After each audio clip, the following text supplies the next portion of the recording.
Continuous tense में कौन सा हेल्पिंग वर्ब लगना है। इसमें 3 हेल्पिंग वर्ब लगते हैं, इज, एम और आर। आईएनजी लगाना है। जैसे प्ले एक फर्स्ट फॉर्म है, उसके साथ अगर हम आईएनजी लगा के ये प्रेजेंट कॉन्टिन्यूस टेंस है रहा है ऐसे, तो हम समझ जाएंगे कि इसमें प्रेजेंट कॉन्टिन्यूस टेंस यूज। अस्सलाम वालेकुम, आज हम प्रेजेंट कॉन्टिन्यूस टेंस देखेंगे।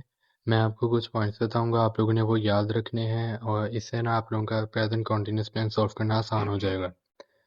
सबसे पहले हम देखेंगे इसकी पहचान क्या है, इसको किस तरह हमने आइडेंटिफाई करना है कि ये प्रेजेंट कॉन्टिन्यूस टेंस है। तो उर्दू के फिक्रे के आखिर में ये 3 अल्फाज आएंगे, रहा है, रही है, रहे हैं। अगर तो ये आए तो आप लोगों ने फ़ौरन समझ जाना है कि ये प्रेजेंट कॉन्टिन्यूस टेंस है।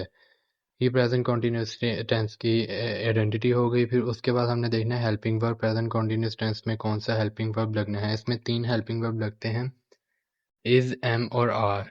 ये 3 हेल्पिंग वर्ब हैं, इसके अलावा और कोई वर्ब नहीं है। और प्रेजेंट कॉन्टिन्यूस टेंस के किसी भी टेंस में बस यही 3 लगेंगे, आप लोगों ने ये भी याद रखने हैं। ये 2 पॉइंट हो गए। उसके बाद जो तीसरा इसका मेन पॉइंट है वो है फॉर्म ऑफ वर्ब। इसमें कौन सी फॉर्म ऑफ वर्ब लगनी है, इसमें वर्ब की फर्स्ट फॉर्म लगनी है और साथ आईएनजी लगाना है। जैसे प्ले एक फर्स्ट फॉर्म है, उसके साथ अगर हम आईएनजी लगा देंगे तो वो प्लेइंग हो जाएगा। इस तरह हमने इसकी फॉर्म ऑफ वर्ब याद रखनी है कि फर्स्ट वर्ब की फर्स्ट फॉर्म होनी है और साथ आईएनजी लगा देंगे तो वो प्रेजेंट कॉन्टिन्यूस टेंस में फॉर्म ऑफ वर्ब होगी। फिर उसके बाद हमने देखना है कि इसके जो 3 हेल्पिंग वर्ब हैं वो किस तरह इस्तेमाल होने हैं सिंगुलर के साथ।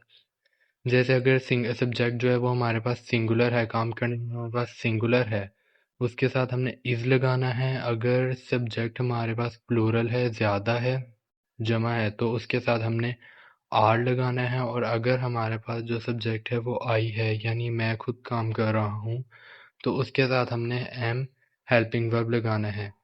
ये 3 हेल्पिंग वर्ब्स हैं और आप लोगों ने याद रखना है कौन सा किसके साथ लगना है। हमने अभी इसके 5 पॉइंट्स देखे हैं। सबसे पहले हमने देखा कि इसकी आइडेंटिटी क्या है, किस तरह हमने पहचाना प्रेजेंट कॉन्टिन्यूस टेंस को। फिर हमने देखा इसके हेल्पिंग वर्ब क्या हैं, इज, एम, आर।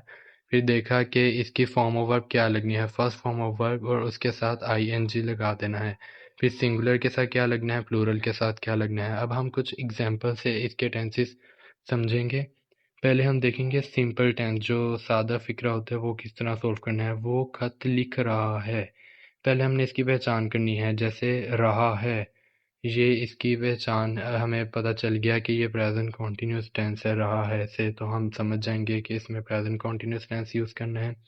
फिर हमने देखना है इसका जो दूसरा पॉइंट हमने देखा था वो है हेल्पिंग वर्ब। हेल्पिंग वर्ब हम कैसे फाइंड करेंगे कि इसमें ये सिंगुलर है या प्लूरल है। वो खत लिख रहा है, हमें पता चल गया कि जो काम कर रहा है वो सिंगुलर है, सब्जेक्ट सिंगुलर है, तो हम इसके साथ ही है, ही के साथ हम इज लगा देंगे। सब्जेक्ट हमारे पास सिंगुलर है तो हम ही इज लगाएंगे। फिर आगे हमें पता है ये प्रेजेंट कॉन्टिन्यूस टेंस है, तो इसमें वर्ब की फर्स्ट फॉर्म और साथ आईएनजी। अब राइट की फर्स्ट फॉर्म लगाएंगे और साथ आगे आईएनजी अगर हम लगा देंगे, फर्स्ट फॉर्म प्लस आईएनजी लगा देंगे तो वो राइटिंग बन जाएगा। He is writing a letter. इस तरह हमने ये सिंपल टेंस को सॉल्व कर लिया। पहले हमने इसकी आइडेंटिटी फाइंड की, फिर हमने इसका हेल्पिंग वर्ब देखा, फिर वर्ब देखा और साथ हमने पूरा टेंस कंप्लीट कर लिया। Is writing a letter.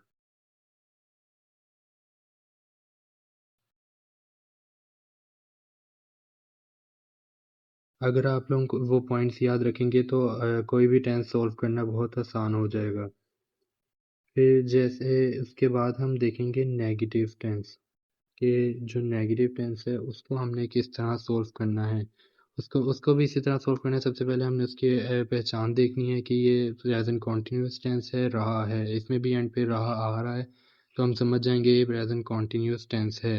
वो खत नहीं लिख रहा है, तो हमें पता चल गया प्रेजेंट कॉन्टिन्यूस टेंस है। फिर उसके बाद हमें पता है कि इसका जो सब्जेक्ट है वो सिंगुलर है, तो हम लगा देंगे इज़।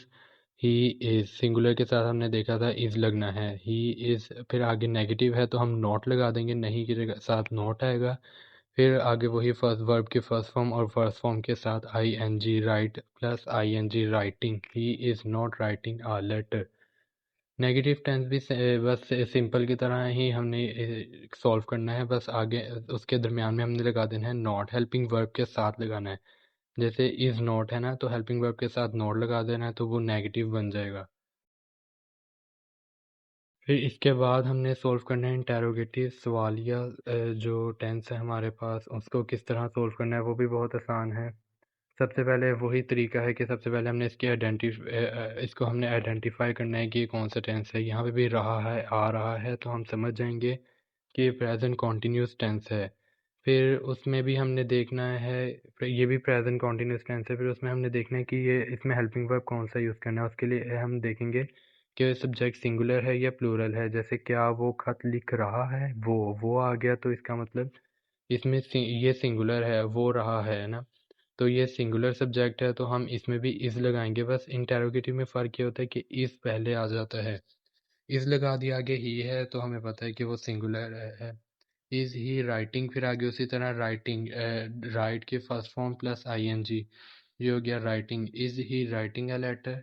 बस इंटेरोगेटिव जो टेंस है उसमें ये फ़र्क होता है कि जो इज़ है वो पहले लगा देना है, फिर उसके बाद सब्जेक्ट आएगा, फिर वर्ब आएगा और फिर उसका ऑब्जेक्ट आ जाएगा। Is he writing a letter. लेकिन इसमें ये फ़र्क है कि इसमें क्वेश्चन मार्क आप लोगों ने लास्ट में ध्यान से लगाना है इंटेरोगेटिव टेंस में। अब हमने देख लिया प्रेजेंट कॉन्टीन्यूस टेंस, उसमें मैंने आपको कुछ पॉइंट्स बताए। पहले identity, helping verb, form of verb, singular और प्लूरल के साथ कौन सा हेल्पिंग वर्ब यूज़ होना है, हमने ये पॉइंट्स देखे। फिर मैंने आपको बताया कि मैंने आपको एग्जांपल से समझाया सिंपल टेंस कैसे सॉल्व करना है, नेगेटिव कैसे सॉल्व करना है और इंटेरोगेटिव कैसे सॉल्व करना है।